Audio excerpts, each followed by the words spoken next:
sight. Let those who worship evil light beware my path.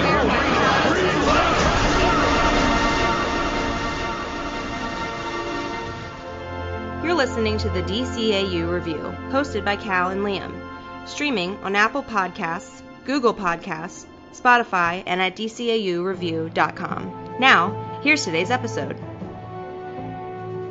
Welcome, everybody, to episode 123 of the DCAU Review. I am one of the two hosts, Cal, and with me, my good brother, our other host, the man that's in charge of running our Twitter page, and my good brother, it is Liam. Liam, welcome back to week 2 of our Green Lantern month here at the DCAU Review.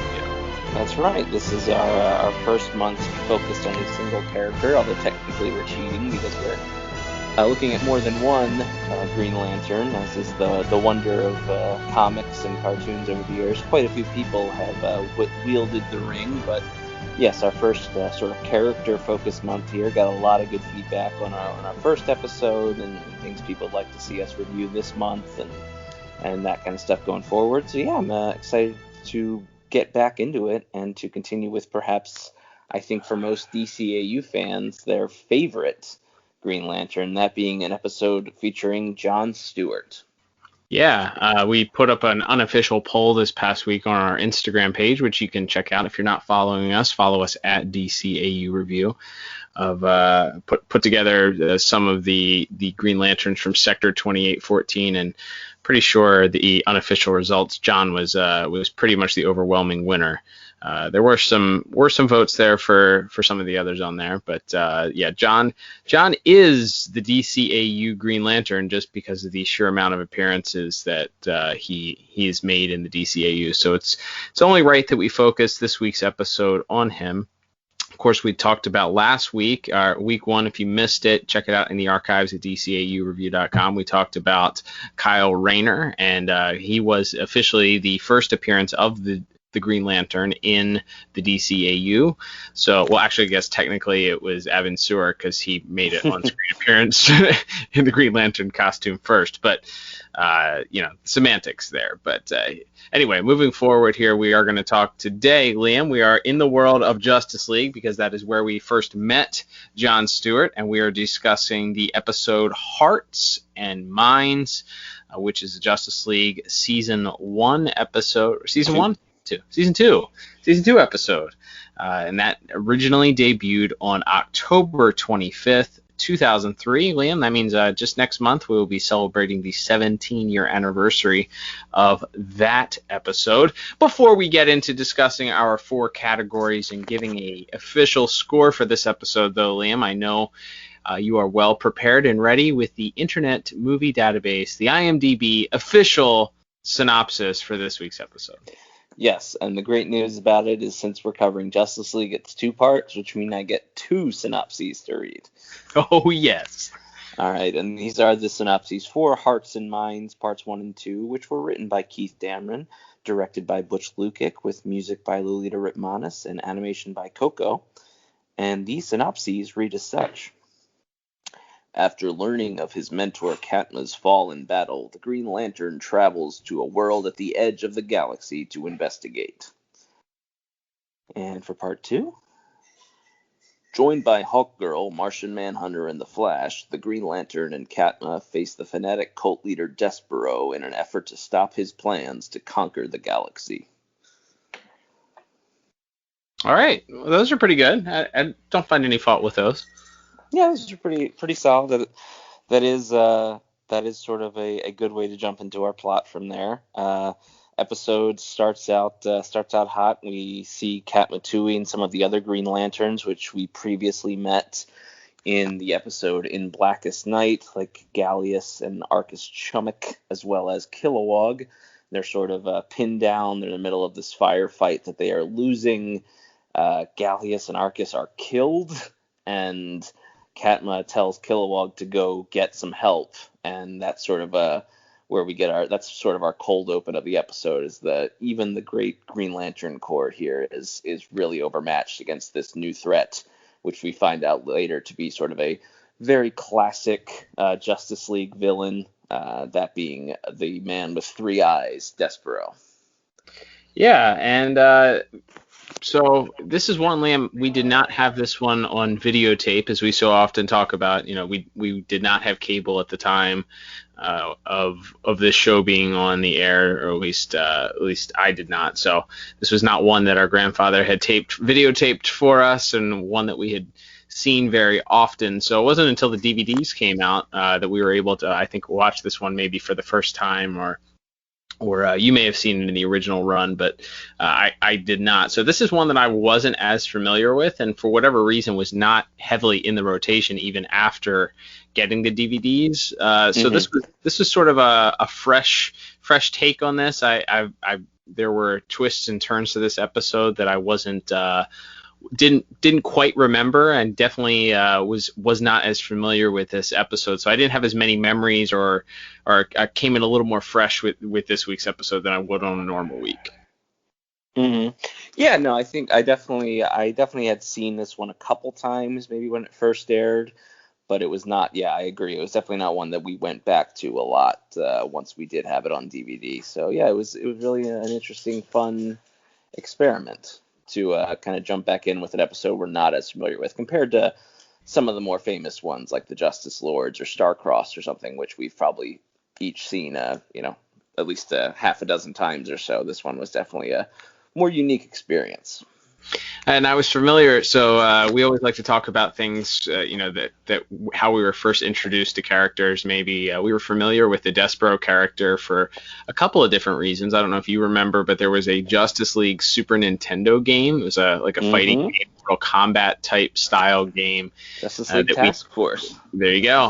When we were growing up, and I think we rented it or borrowed it from somebody. I don't think we ever owned it. But so Despero was in that game, and then he was one of the available fighters. I was a little bit familiar with him there, and then later on in the mid to late 90s, there was a action figure line called Total Justice, which was a Justice League figure line, and Despero was one of the few villains that they released from that series. So he was not completely foreign to us as a villain, but I don't think I went into this episode really knowing much about him, who he was, and what his story was. So this episode sort of fleshes that out a little bit. As you mentioned, we have that opening battle, and we find out that Despero is a cult dictator leader on this planet. He's sort of taken over by means of religion, I guess, and is now sort of enforcing his will, and sort of using this eternal flame that they sort of worship as a god known as the Pytar. And so he harnesses this power through his third eye, and he sort of dictates and oppresses the people through using the power to sort of oppress them and keep them in line and make sure that he remains in power, like all good dictators do. And by good, I mean all effective dictators do. It was when I was set upon by a gang of thieves bent on taking what little I had that the ultimate truth was revealed to me. Before the thieves could flee, the ground split asunder. A great flame shot forth and destroyed my assailants.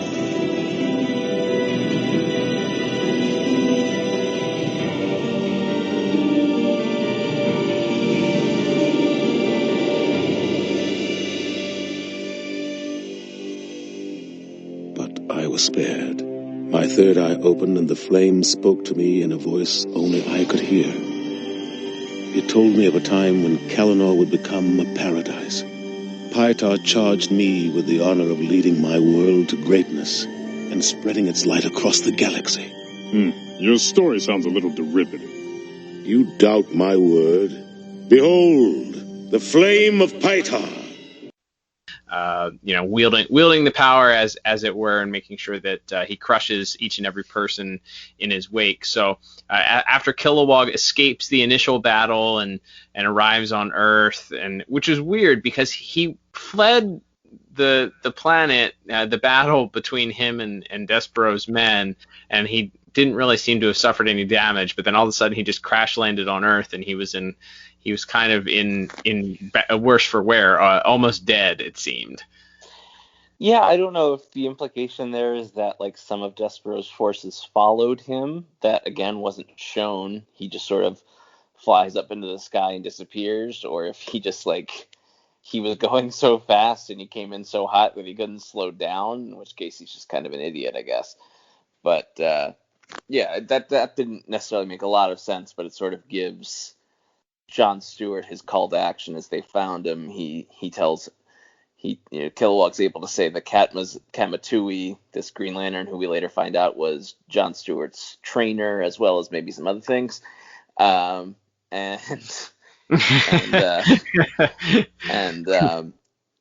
so he's able to get that message out before passing out. So John sort of goes off by himself to investigate, while the rest of the Justice League, in this case being Flash, Hawkgirl, and Martian Manhunter, sort of take care of Kilowog and sort of get filled in on what exactly is going on and about this strange cult leader Despero that's taken over this planet and is sort of amassing this large army.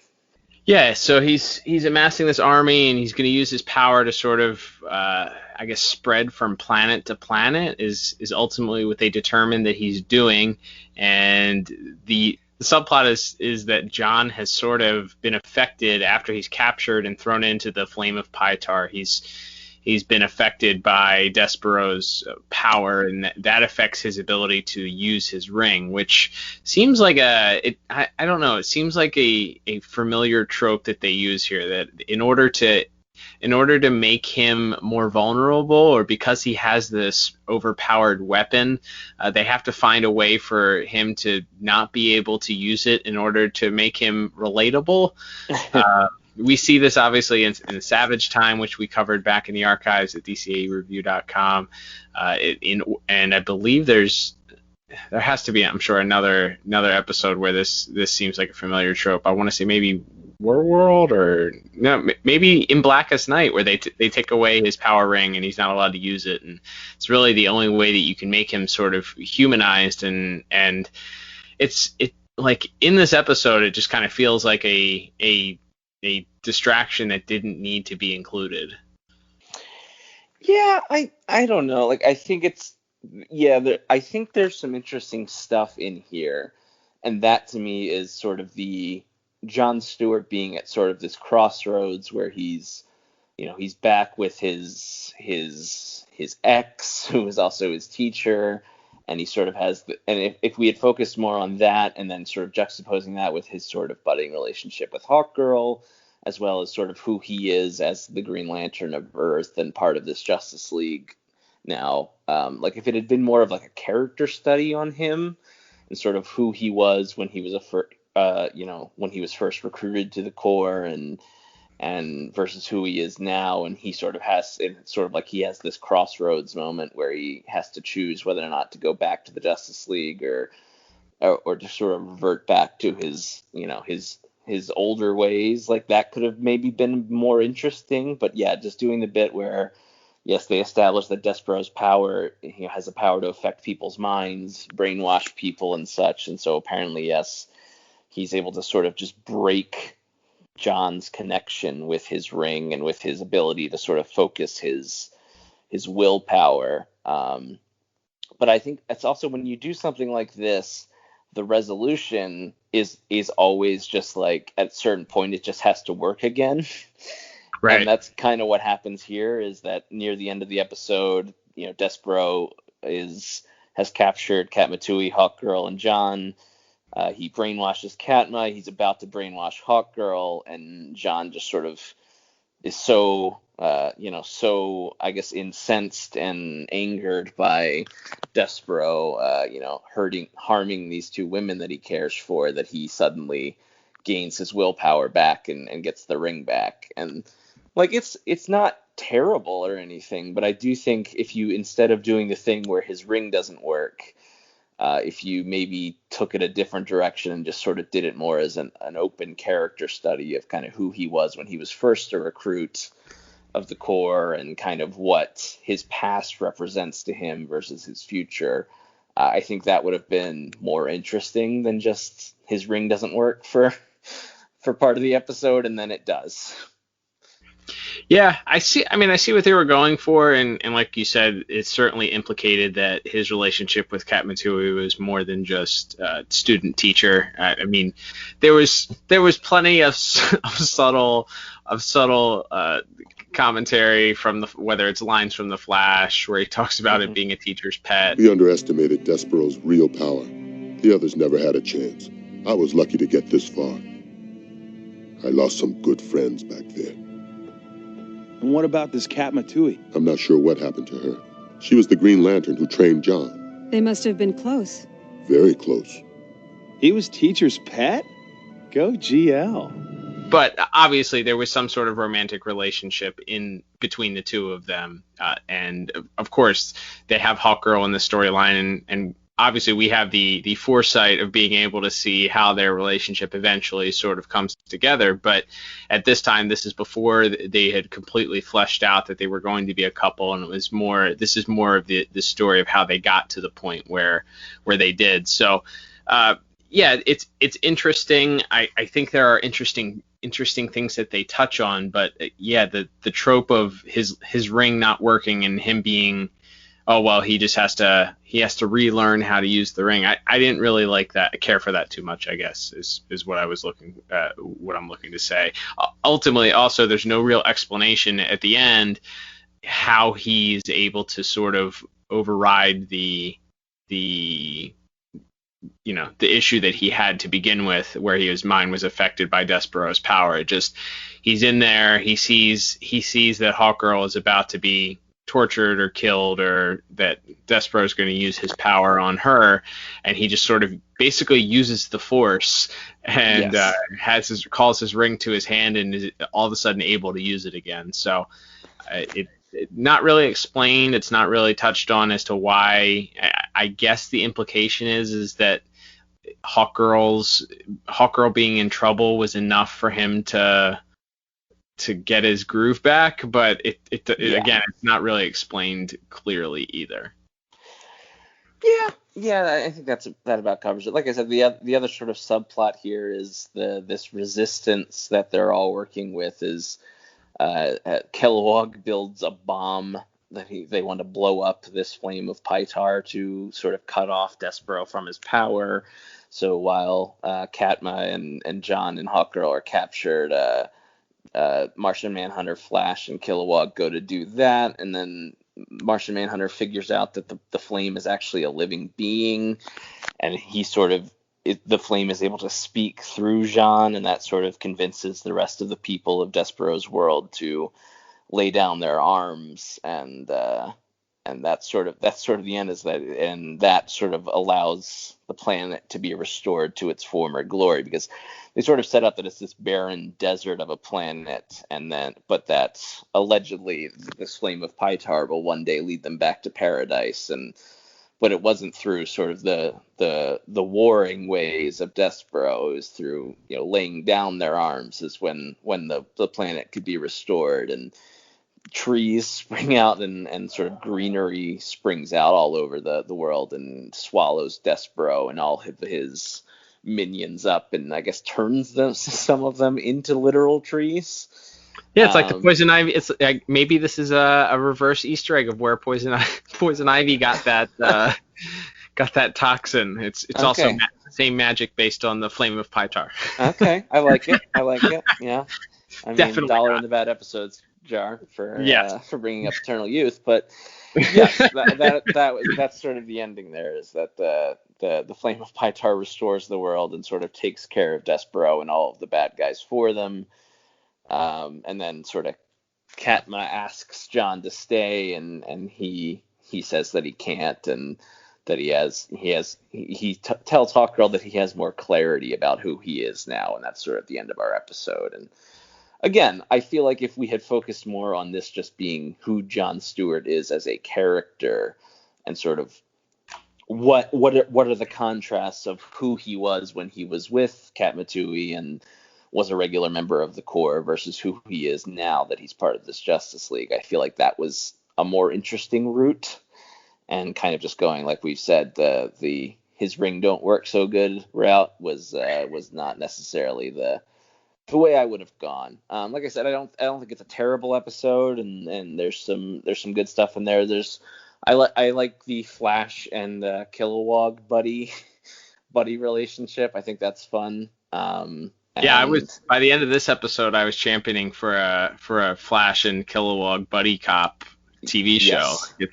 Their chemistry is great. Obviously, we'll talk a little bit about voice acting, but the voice actors involved. But I thought that they wrote those two characters very well. Obviously, both have an affinity for food, and they share that love, and they play off each other very well. Obviously, Kilowog shows his brilliance and his genius despite his sort of large oafish appearance, that, you know, deep down he's quite brilliant based on the fact that he's able to build this carbon bomb that they're going to use at the end of the episode to extinguish the flame of Pytar. But their relationship, I thought, was touched on. It was just enough not to be distracting and take focus away from what they wanted the focus to be on the episode. So I thought that was a great subplot also.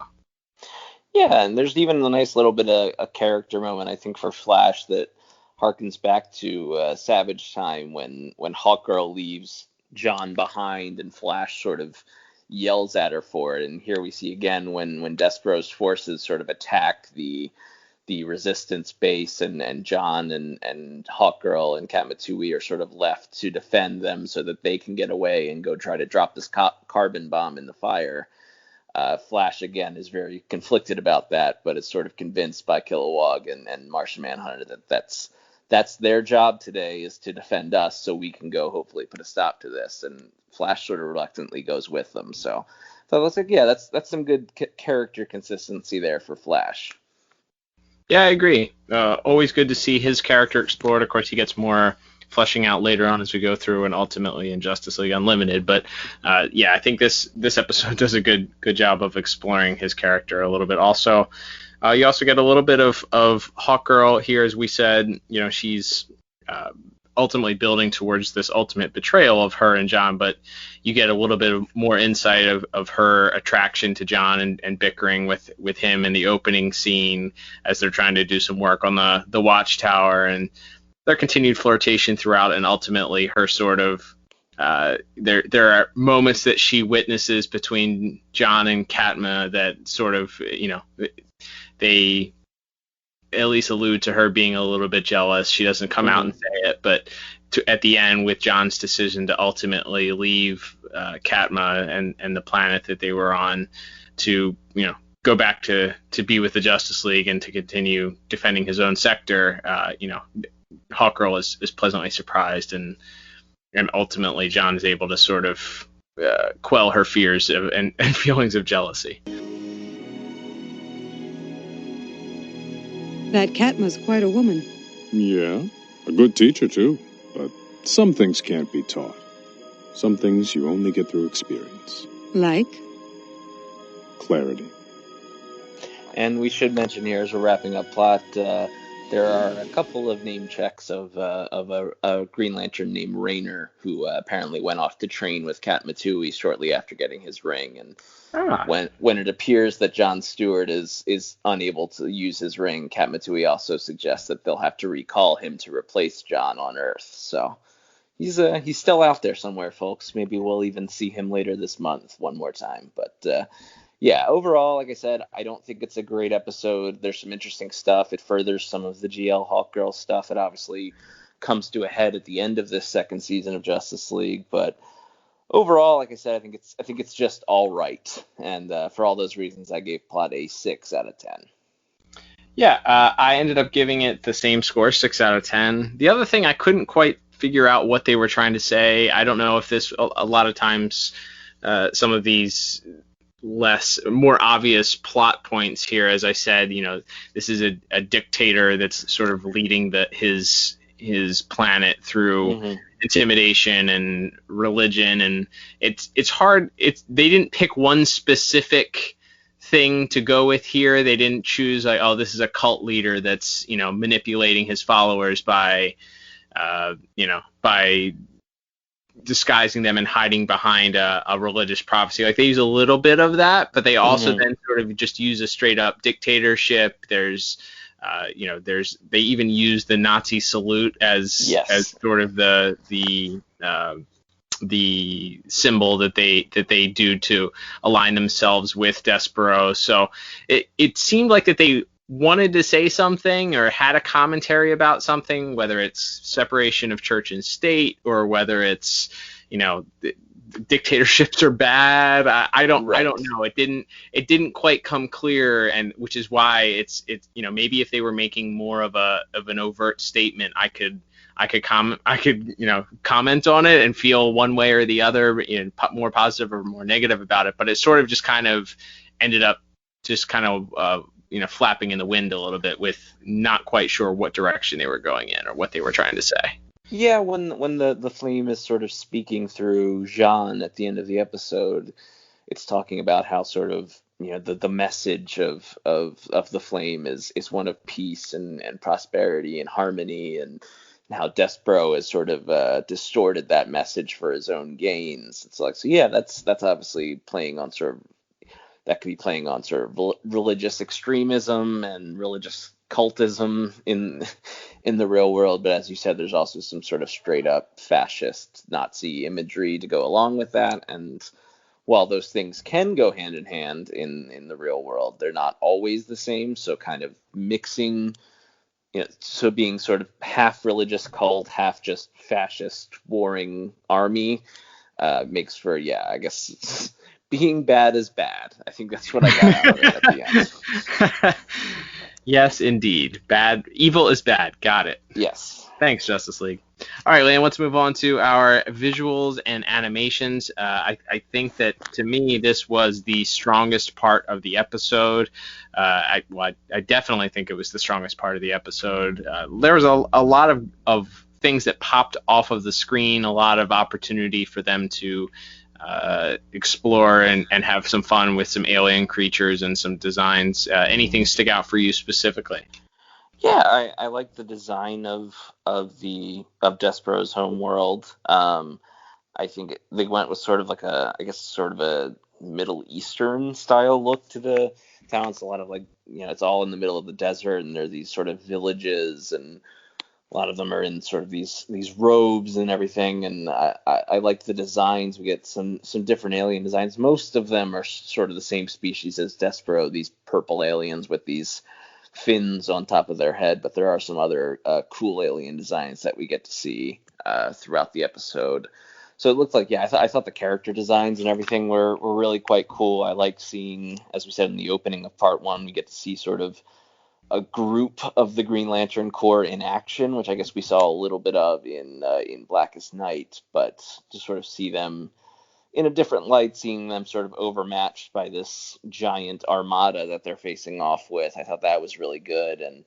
And then I thought the most of sort of the heavy action at the end, when you're sort of cutting back and forth between John having this one-on-one fight with Despero while Flash and Martian Manhunter are trying to drop this bomb, I thought there was it's really well paced in the action there. How about you? Yeah, I think that the battles are fun. I think that they use them effectively. I'm still not quite sure. I guess they explain. I guess maybe this could go back to plot, but they don't really explain how the power of the Pytar also is sort of worked out through the army. Like Despero's army also is able to sort of manifest and manipulate the flame of Pytar as well, to sort of create this impervious force field that seems to make them almost invulnerable. So that was a little confusing at times as to how they sort of manifested that or manipulated that tool. But I think that the flame looked interesting. I think that plays a huge part in it. I think that there is a bit of mix of that CGI with the standard animation that we talked about going back to Initiation. If you listen to it in the archives, episode 101, we talked about that on that episode. That sometimes how that can sort of it's sort of jarring at times, just because the animation has got, like, digital animation is already sort of bright and obvious, and then you mix that in with the sort of 3D CGI, and it's a weird combination sometimes. And especially nowadays, obviously this is, as we mentioned at the top of the episode, this is almost 17 years old. So you go back and you look at the episode, and obviously technology is always getting better, and computer animation is always improving. So looking back at this, sometimes it's like, ooh, it's not great. There's a spaceship at the beginning of the scene where it stands out very, very clearly. This is CGI, and it just sort of, it's a little bit cringeworthy looking at it now. With that said, what they ended up doing with the flame, I thought worked very well, because it's sort of a background for a lot of the episode, and there's sort of this effect that they use around the soldiers and Despero. And I thought that the visuals in the final scene that we talked about, with where Jean sort of enters the flame, and then the flame begins to speak through him, I thought that visual stood out as something it was great. They used sort of a silhouette for Jean's shadows, and then the flame is sort of coming through his eyes and his hands and his legs, and just a really interesting looking visual. And the color being that purple that sort of, it matches with the skin color of the rest of Despero's people was I thought very very interesting looking, and stood out. Yeah, no, I think that's a good way. I like some of the various alien weaponry we get to see. Like you said, there's a scene of Kilowog sort of creating this bomb, and they show sort of the interworkings of it as he's putting it together with his ring. I think that's a cool little sequence there. And of course, John, before he sort of fixes his ring problem, he's all sort of geared up with grenades and bullets and everything, and these giant guns. And there's some pretty cool stuff throughout it. The sequence where they're sort of, after he is thrown into the flame, and they're pulling him back in with a teleporter, and they're sort of working on it, and he's sort of fading in and out of existence, I guess. I think that was a cool sequence as well. So there's some really strong visuals here. Like I said, I think the hallmark is definitely the battle scenes, and certainly at the end when John finally starts to get the upper hand against Despero, and he just punches him, and then Despero's third eye is sort of closed, and there's the imprint of the Green Lantern symbol over his third eye. I thought that was a really cool little visual trick that they did. And then the ending of when the tree sort of bursts up and wraps its vines around Despero, and he sort of accepts his fate, and he, I would have guessed not intentionally, is in like a crucifix pose at that point. They definitely went for some really interesting imagery with that at the end, which I guess plays more into the religious fanaticism side of this. But yeah, I think there's some really, really strong visuals throughout the episode, and I actually gave it a 8 out of 10. Nice. I went just a little bit higher, and I actually ended up giving this episode a perfect 10 out of 10. The visuals, I think it's very impressive. I think a lot of the battle scenes, I think this episode, and they with the dialogue in some of the scenes, I think it was very obvious that they ended up having a very Star Wars influence with this episode. There's some direct homages, whether it's I think Kat Matui's brass bikini is certainly one obvious visual nod to the Star Wars lore. I think there's a conversation that happens between John and Kat Matui where he mentions that she actually sounds like Yoda, based on the line that she says, which led me to wonder. It's like, okay, so that means that Star Wars exists in the DCAU, which means that Mark Hamill played, in theory, Mark Hamill, the actor, played Luke Skywalker in Star Wars, in theory, which means Mark Hamill also voices the Joker, which means, man, I feel like we need to go back and crawl into that Justice League action short where Mark Hamill is kidnapped by the Joker here. My mind is just melting at the thinking about how this all works. But anyway, yeah, that's sort of the inherent danger of any fictional property mentioning other fictional properties is you start thinking about stuff like that, or like, wait, that actor exists in this world. That means right. Was that that confuses you? Yeah, there you go. Well, anyway, so that was my fun thought there. Anyway, I think the battle scenes certainly are the standout. I thought they had a lot of fun with that. I think coming out of the gate with the fight scene between Despero's army and the Green Lantern Corps was really, really strong. Of course, I would have loved to have seen some more constructs, and yes. And it's interesting because John, during his retraining scene with Katma, is shown making these shape constructs. It's like, this guy never does shape constructs. What does he need to focus on? He just needs to be able to focus on whether or not he can shoot a beam out of his ring. Right. He makes a bubble and shoots his beam. Right, which obviously is one of the complaints that I think they sort of started to rectify in Justice League Unlimited, was John being more creative with his ring. To me, I always thought, I guess we can talk about it since we're in the middle of Green Lantern month here, but I always thought that, to me, that was just, it was a stylistic type thing, like personality type thing for each Green Lantern. Like, there are some that are more creative. John's personality is that he's sort of a soldier and not like the creative artist type that Kyle Rayner is. It would make more sense with Kyle being an artist and somebody that, we talked about in last week's episode. He talks about daydreaming and, what he thinks about and how he thinks about things, which lends to that creativity, being able to create these intricate designs constructs in order for him to fight evil with. But with John as a soldier, he's just worried about getting the job done, and I felt like that always lended more to that character as who he was. Yeah, no, I definitely agree with that. I was never someone that really bothered. Like, obviously, when you're a kid, it's cool to see all the different shapes, and I know in the comic books, John was later on, after leaving the military, became an architect.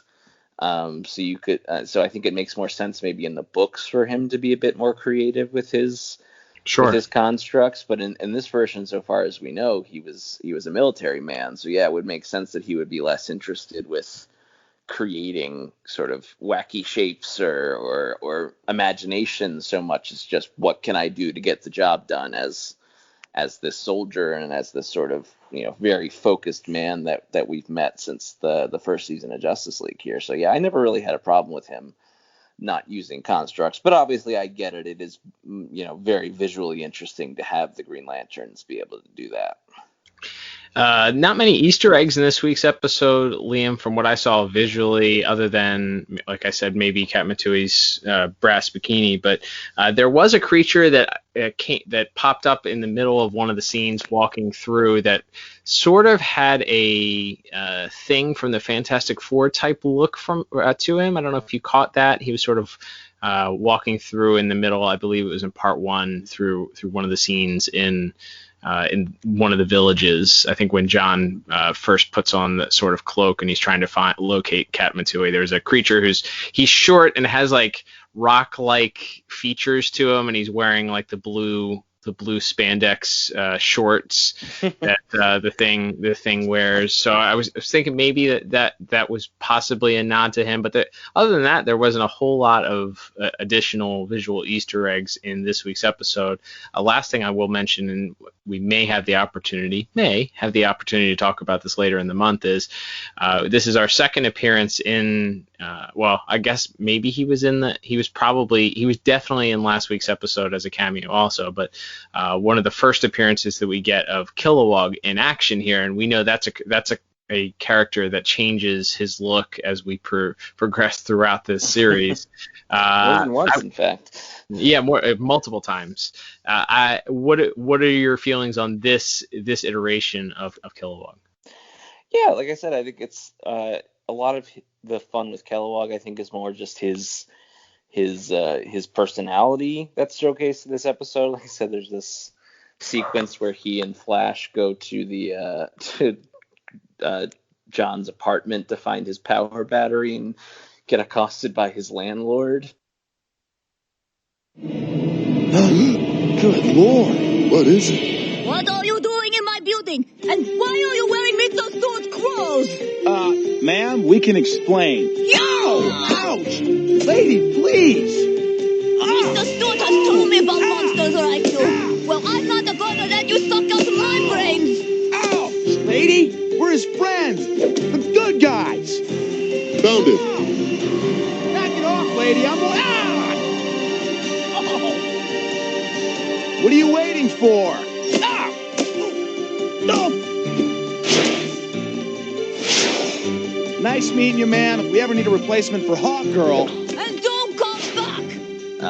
And so it's a lot of it is a lot more just character based and humor based. But yeah, it's cool to see sort of their different the different personalities. Obviously, we established in this first scene that Kat Matui is kind of the top leader of this crew, and that everyone is sort of following her lead, which I think is a little different than the books, just because Kilowog is usually in the books is usually portrayed as more of this sort of no nonsense, gruff, trains the new recruits, that type of guy. And this one is a lot more, kind and good-hearted, it seems. So I liked Kilowog in this. As far as seeing him in action, yeah, they established that he's certainly powerful and a strong Green Lantern in his own right. But I think that's another fun part of this episode, beyond it being sort of a Green Lantern, a John Stewart focused story, is that we do get to spend more time with Kilowog, who we met and sort of saw briefly in Blackest Night episodes, and then obviously being introduced to this Kat Matui character as well, and then sort of seeing them, seeing the Green Lantern Corps in action and sort of how they work as a team versus, comparing that to how maybe the Justice League works as a team. So yeah, I think there's some fun stuff to be had there, especially in that opening scene when they're facing off against Despero's army. There you go. All right, Liam. Well, let's move on to our next category. That is going to be music. There's a lot of background, sort of basic theme setting music. There were really only two parts that I thought that the music stood out, and those both came in part 2. Yeah, there wasn't a lot that stood out to me, other than, yes, we have some sort of frantic action fight music with a fast tempo during the opening sequence where the Green Lanterns are facing off against the Despero army, and there's sort of a softer romantic music that plays when John and Katma are kind of reunited near the end of part 1, and then we get again it's a lot of I didn't really have a lot of notes on music until I would say sort of the end of the episode, when Jean again sort of merges with the flame of Pytar and the flame speaks through him, and then as the greenery sort of begins to return to the earth. I thought that was clever. There's like a choir brought in and some really nice piano and string music there. Yeah, that was one of the ones that I notated. I thought that was really, really strong. It actually reminded me a little bit of the part in Secret Origins where Jean pulls the Imperium into the light, and he's giving the speech about the skin burning, or the sun burning their pale skin, and the music sort of triumphantly comes in with that. That was very similar notes, similar feeling to that of when the Pytar sort of returns their planet to the paradise-like state that it was in. So really enjoyed that. The other one that I notated actually was when John used the Force, or didn't use the Force, and called his ring back to his hand.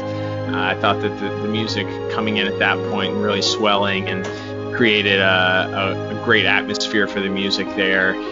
Him then sort of breaking free and exclaiming yes, and then going immediately into battle with Despero. I thought that the music ramped up really, really, really strong there and came through and stood out. But like I said, the rest of it felt more. Again, we talked about this, I think, a lot in the episodes that we've covered with Justice League. Is it's really hard not being able to hear these pieces in isolation.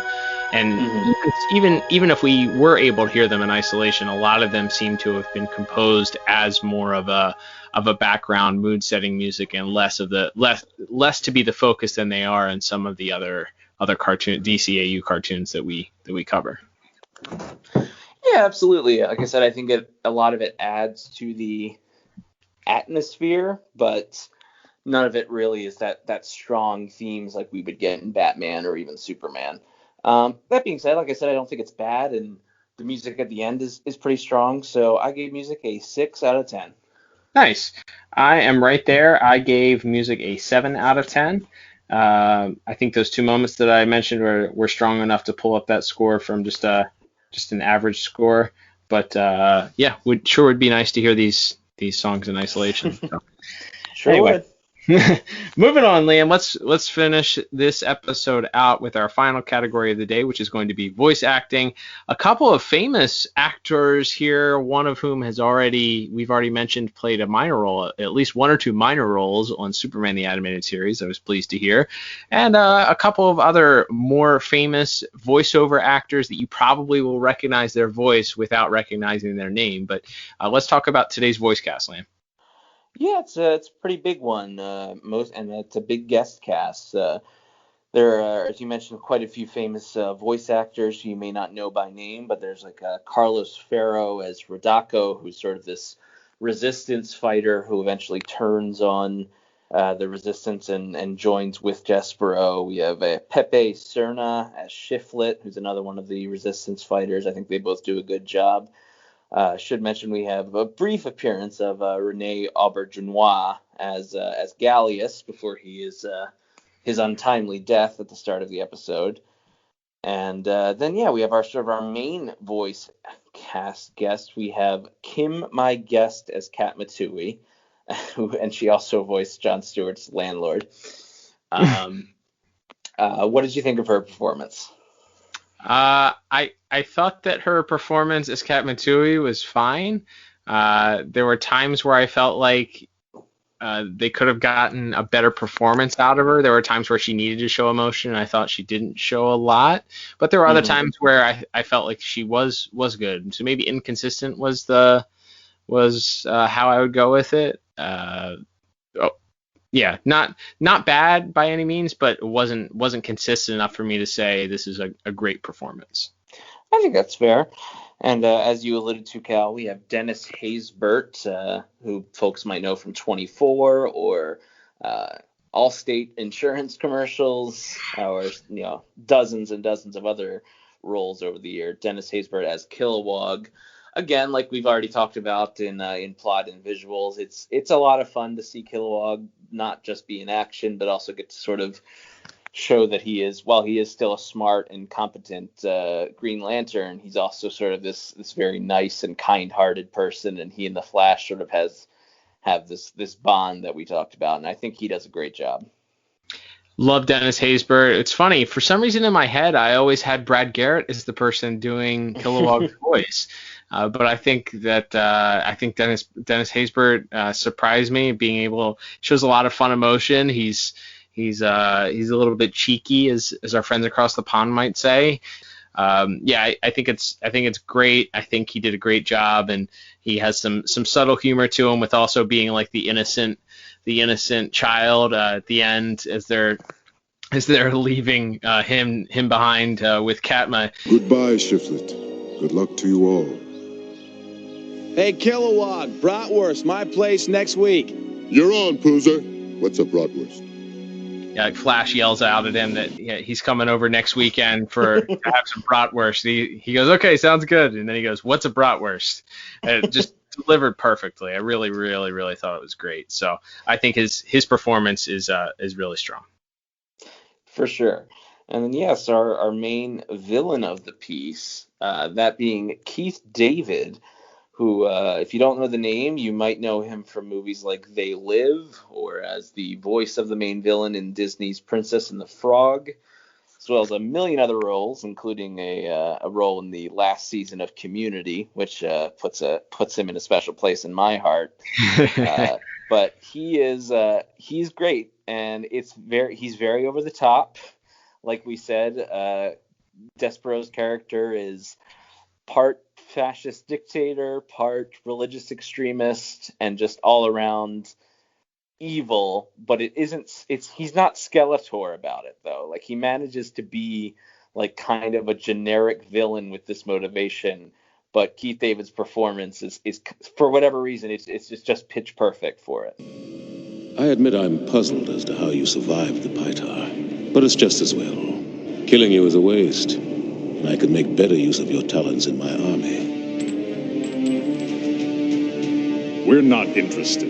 It's not like you have a choice. I've just launched a second invasion wave. Soon I will launch another. You three will be part of it. Prepare to embrace the power of the Pytar. Yeah, I mean, I'm familiar with him, and I'm sure a lot of people, if you don't know any of those roles or who he is, you may know him also from his voiceover work. He did a lot of the Ken Burns voiceover work for the PBS specials. He's sort of a parody. He parodied himself in Community also with one of my favorite episodes from that. Yes. From that series, and so he's a very strong voiceover actor, and you may also know him as the man who said on the next Justice League during the promos that would run on Cartoon Network during season 1. There you go. That's one I had forgotten as well. So yeah, it's funny they ended up using him for the actual series here too. But just a legendary voice, very recognizable. It was a little, I think, initially shocking at the beginning because of his legendary voice. It's not like when you have somebody, and we always go back to it, like a William H. Macy or somebody who is a very recognizable actor. And you hear them speak, and you're like, "Who is that? Who is that?" And then you find out afterwards, and it's like, "Oh, it's William H. Macy, or it's whoever, right, whoever it is." It's okay, that makes sense. This is somebody who's known for their voice, and then afterwards you're like, "Oh yeah, that's that guy. I got it." So it's his voice stands out, and you're like, I feel like my brain was automatically sort of assigning it to some of those other things, the Ken Burns or the Community appearance that he had, or any of the other 1,000 other things that he's done. But I feel like he steps into it enough and makes it a unique enough performance where you sort of forget after that, at least initial surprise, or at least I did. I forgot afterwards, and he really settles into the role, really plays it well. There's a scene where one of the leaders in his army comes to him and has to express that they were not able to defeat this resistance pocket, and he's sort of using this sort of this religious manipulation, tells him that he's going to send this guy out into the desert and he's going to receive a vision from him, and he sends him out, and then one of his other caretakers comes in and he says, be prepared to work without him because he won't be coming back. Just a very quick, ruthless switch between his this religious manipulation into this dictatorship. It really melded those two things, I think, well together, and comes out with a really strong performance. Yeah, and sort of those final moments as the vines are wrapping around his body, and he says, I understand now, and as he sort of resigns himself to his fate. It's a really interesting end for that character. Pytar, do not forsake me.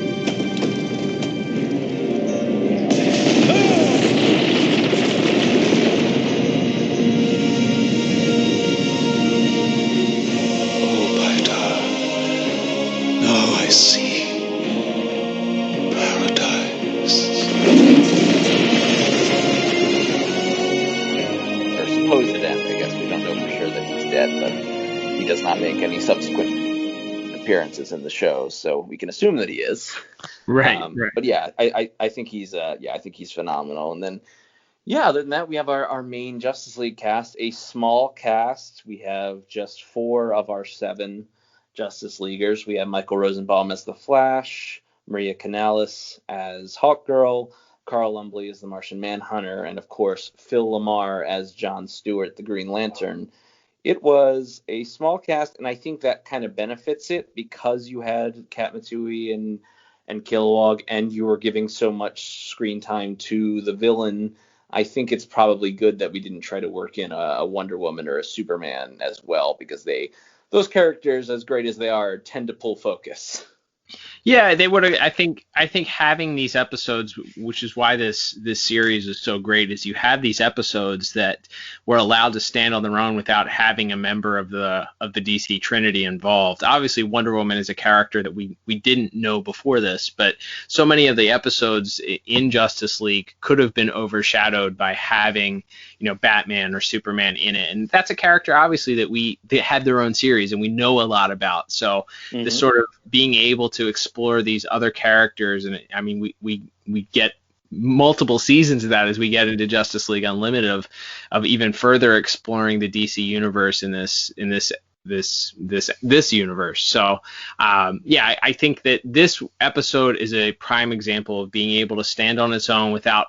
You have the Flash, obviously, who's not a minor character. You have the Green Lantern, who's not a minor character, and of course you have Martian Manhunter and Hawkgirl as well, and they're sort of more supporting. I would look at as more supporting cast in the DCU. But I think having an episode where this is the focus, and you get to have those other characters sort of breathe story into it, and you learn more about the relationships between these characters. I think that's what makes Justice League and ultimately Justice League Unlimited great, is that they were able to branch out and not just make this Superman plus these characters or Batman plus these characters. Mm-hmm. Absolutely. I think that's a really good point. And like I said, for all those reasons, I think everybody's really strong. Like we said, obviously Phil Lamar gets the lion's share of the work of our main cast. But I think he's good, even though, like we said, we have some issues with sort of the way the roads the plot took. I think he is good in that role and sort of trying to sell this internal struggle that he's having and this frustration. And I think Maria Canales is good. She's like you said, kind of kept limited. There's sort of some implications that she's jealous of his relationship with Kat Matui, but she's also sort of the one to give him the pep talk to, you better get back in there and keep working at it. And so I think they're both very good. And that, as we talked about with the Kilowog stuff, Michael Rosenbaum and Dennis Haysbert together as this sort of buddy cop duo are just so much fun and give a lot of levity to the episode. Yeah, by the end of it, like I mentioned, I was rooting for a Flash Kilowog buddy cop show. I think they have this sort of weird chemistry that works out so well, and Flash is obviously usually the comedic relief, and he sort of plays the straight man to Kilowog's comedy in this episode a lot. So that's a lot of it's visual comedy, and Kilowog's eating entire container and all of ice cream, or videotapes of Old Yeller. So there's some visual gags that go along with it, but their performance and chemistry together is very apparent here, which is not one that you would necessarily say, Michael Rosenbaum and Dennis Haysbert. Yeah, that's a pair that should work well together. I think in my mind that's a bit of an odd coupling, but it works out here. Yeah, I think that final line is they're exiting the apartment after being accosted by the landlady. And Flash lets her know that he'll give her a call if they ever need a replacement for Hawkgirl. I thought that was very funny and very well delivered. That was good. And then, like I said, Carl Lumbly as Martian Manhunter. He doesn't get a lot to do other than sort of this final scene as he merges with the Flame of Pytar, and it's his voice, and I might also be Maria Canales's. They have a female voice sort of layered in with his as he's speaking. But I think he does a good job there. But like I said, overall, I think it's a great performance from almost everybody. I agree with you that Kim, my guest, as Kat Matui, was a little inconsistent again. It could be her. It could be just the script she was given. It could be the direction she was asked. But for whatever reason, I settled on a final voice acting score of 9 out of 10. I am right there. I gave you the exact same score. Imagine that.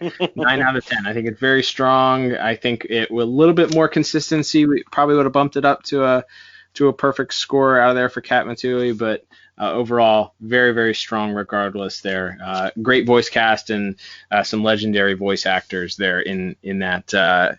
We always like to give praise where it's due to Andrea Romano for her casting choices and the people that she chooses to cast, and this is another home run, I'd say. Oh, absolutely agreed. It's so much fun, and like we said, there's a good mix of the very serious nature at hand, the sort of over the top villain, and some of the lighter comedic and even some romantic moments in there. So it's well acted almost all the way around. Well, there you go. Well, Liam, I think that about wraps us up for this week. Let's get our final scores totaled up for this week's episode. Totaling everything up, I end up with a final score of 32 out of 40. And I am just a touch lower than you on that list there, Cal, with a final score of 29 out of 40. All righty. So let's talk about rewatchability here, Liam. I think in the grand scheme of things, you definitely learn a little bit more about John. We talked about that as far as in Blackest Night. You learn some about John there. This is sort of world building for him. Him not obviously having his own animated series, sort of where we learn piece by piece. We learned in the episode Legends where he talks about, his childhood a little bit and things that he grew up appreciating, and him reading other comic books. In Blackest Night, we learned about sort of his past and coming back home to his old neighborhood. This, I think, adds a little bit to the time of him, certainly in his training and what he was like in, coming up through the ranks in the Lantern Corps. Other than that, though, I guess between that and maybe a little bit more depth to the Hawk Girl Green Lantern relationship there's not a lot here that I think is a must see. No, not really. Like some of these characters do come back later on in Justice League Unlimited, but they don't speak in the episode, so it's hard to say that like you need to watch this, like this is some big important linchpin. Like I said, if it is a fun enough time to learn a little bit more about John's character and his thought process on everything, and to see him kind of put through some adversity. But I wouldn't say this is a must rewatch. Like I said, I wouldn't say it's necessarily one of the best episodes of this original 2-season run of Justice League, nor would I say it's particularly integral to the plot or the overarching DCAU timeline. So, like I said, it's all right. You certainly could do worse, as you can find out at our website if you go to the bad episode section. But no, I wouldn't say this is a must watch or a must rewatch if you're just kind of looking for the cream of the crop. Yeah, I think there are aspects that I think before we went on the air, you mentioned it, that this at times feels like an episode that could have been a 22-minute episode that they sort of stretched out into a 44-minute episode as far as the story is concerned. Yes, agreed. Agreed with myself. It just feels a little long in the tooth at certain points. It takes us a while to get into John sort of loses his power near the end of part 1, but then we sort of already have him beginning to learn that he needs to retrain. And then we have sort of the Justice League descending on them and joining with the mission along with Kilowog. And then part 2 is kind of a lot of standing around. As we mentioned, John's trying to relearn how to use the ring, and it's a lot of standing around and talking, and sort of, again, it does give us the opportunity to probably spend more time with our villain than we otherwise would have. We get to see sort of this very cultish nature of his relationship with his followers and his servants. But like I said, I didn't think it was necessarily the time was necessarily used like as optimally as it could have been. Yeah, I don't disagree with that. So maybe this should have been held off, or they should have held this off until a Justice League Unlimited episode, and it might have been a little bit more accurately paced, with those being single contained 22-minute episodes. But we digress. With that said, maybe if you're watching all the way through, go ahead and throw this on, but it's not a must watch. Agreed. All right, Liam. Well, that will wrap us up for this week's episode. Thank you, everyone, for tuning in and checking us out. Don't forget to subscribe to us on your favorite podcasting app. We are on Apple Podcasts, Google Podcasts, Spotify, and iHeartRadio. You can also find us probably on any of those ancillary ones as well. Don't forget to follow us, as we already said, on our Instagram page at DCAU Review. You can also check us out at DCAU Review on Twitter. Liam does a lot of interacting over there with our listeners and talking about things. We've had a lot of recent anniversaries: Batman the Animated Series 28th birthday, Superman the Animated Series 24th birthday. We've been sharing our favorite moments and things from those series as well. So don't forget, check us out over there. Come join the conversation. Give us some feedback on what you thought about this episode as well. Liam, I think it's about time that we preview what we'll be covering for next week's episode. That's right. And while this will not be our final episode focusing on John Stewart, we're actually going to switch things up and go to our Elseworlds episode next week, the third Saturday of the month. And we will be, in fact, as requested by several people on both Instagram and Twitter, we will be reviewing the first episode of the Green Lantern the Animated Series show from November 2011. Those episodes, I think it's technically the first episode aired as a TV movie and then was later split into multiple parts, sort of similar to how Superman kicked off, or Justice League certainly. But that episode is entitled Beware My Power. So looking forward to checking that out. I'm sure that I saw at least part of one episode of this series, but I've never really sat down and given it a proper watch, and certainly not for anything that we've covered so far. So looking forward to checking that out. Yeah, another Bruce Timm project outside of the DCAU, but definitely looking forward to checking that out. Of course, it is also CGI. It is not standard animation, so a little bit of difference that we'll have to discuss next week. Looking forward to doing that. Don't forget also to check out our latest bonus episode, which is still up for streaming. We had part 1 of our DC Directrospective that's up there, talking about the legacy and history, some of our favorite lines from DC Direct. We'll have the second part of that in the next few weeks being posted. Also, don't forget to check the feed next week also for our next bonus episode, where we'll be covering the next couple chapters of Batman The Adventures Continue, digital first comic. Looking forward to discussing that. But until then, I am Cal. I'm Liam. And we'll talk to you on the next episode of the DCAU Review. Bye-bye.